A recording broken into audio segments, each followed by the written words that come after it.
Pope Francis visits former Bronx of Slovakia transformed by Mother Teresa's nuns. Pope Francis on Monday visited a center in Slovakia run by Mother Teresa's nuns.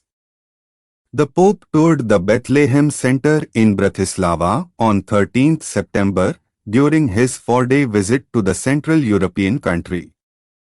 The center, established by the Missionaries of Charity in 1997 in a former kindergarten, provides shelter, food, and assistance to the homeless who need long-term care and would otherwise die in the streets.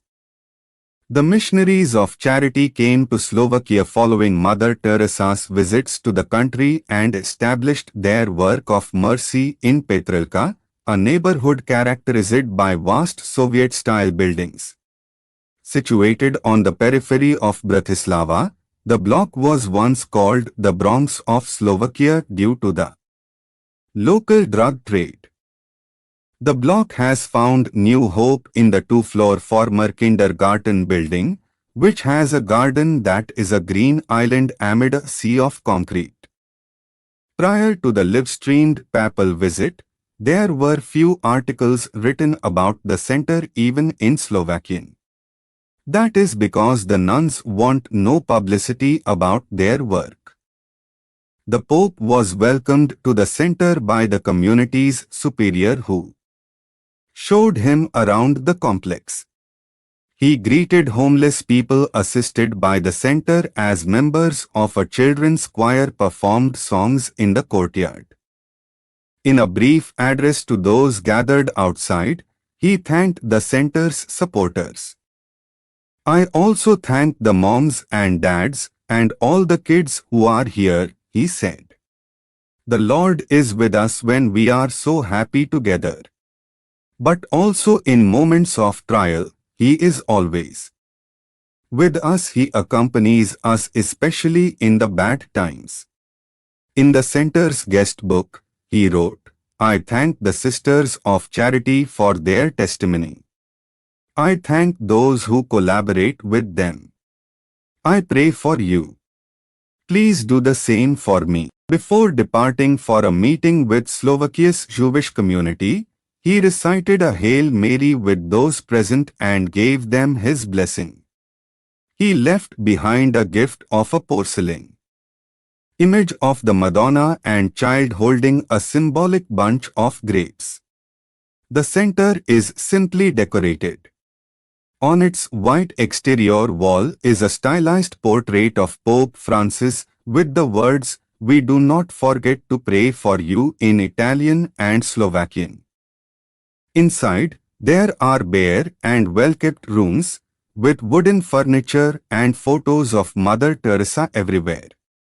By the stairs leading up to a chapel, there is a crucifix with the inscription, "I thirst," in Slovakian. Fr. Juraj Vitek, pastor of the nearby Holy Family Church, said, "Not only do the nuns go under the bridge, in the most infamous and difficult places, to recover the homeless who need help, they also live in the most extreme poverty without owning anything. And the homeless feel this testimony as credible." The parish, which includes the Bethlehem Center, is large, comprising about 55,000 people, half of the inhabitants of the district, which is the largest in Central Europe. Nevertheless, the presence of the Bethlehem Center is as discreet as that of the sisters who work there. Wittek said, "There are 6 to 8 nuns, depending on the period. None of them is Slovakian. Currently, there are 2 Polish nuns, one from Bangladesh, one from Sri Lanka, one from India. But they often change. I have been a parish priest here for 6 years, and I have already seen 3 Mother Superiors.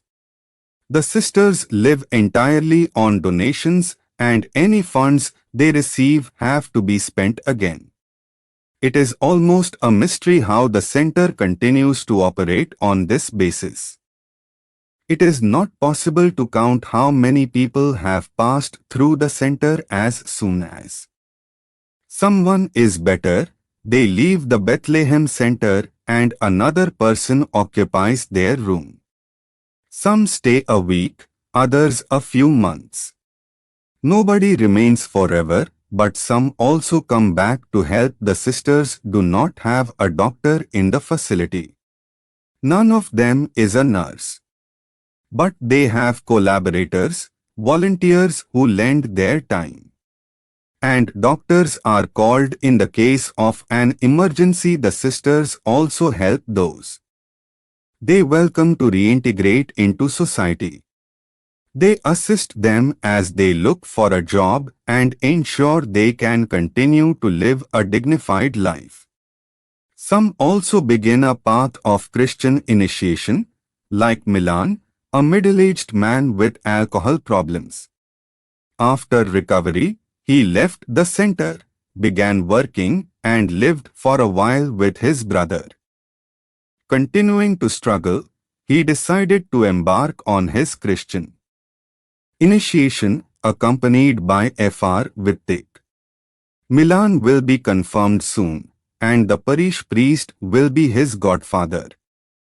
The center is also a reference point for the poor, who come in large numbers to receive food and help. The parish supports the center, with even children helping to distribute aid to the poorest. The chapel fills up on Saturday afternoon, said Vittik. Even the guests of the center participate in large numbers. And it is beautiful to preach here. It is enough to talk about the gospel. There is no need to prepare sophisticated things. The poor immediately grasp the meaning of the gospel. They live it.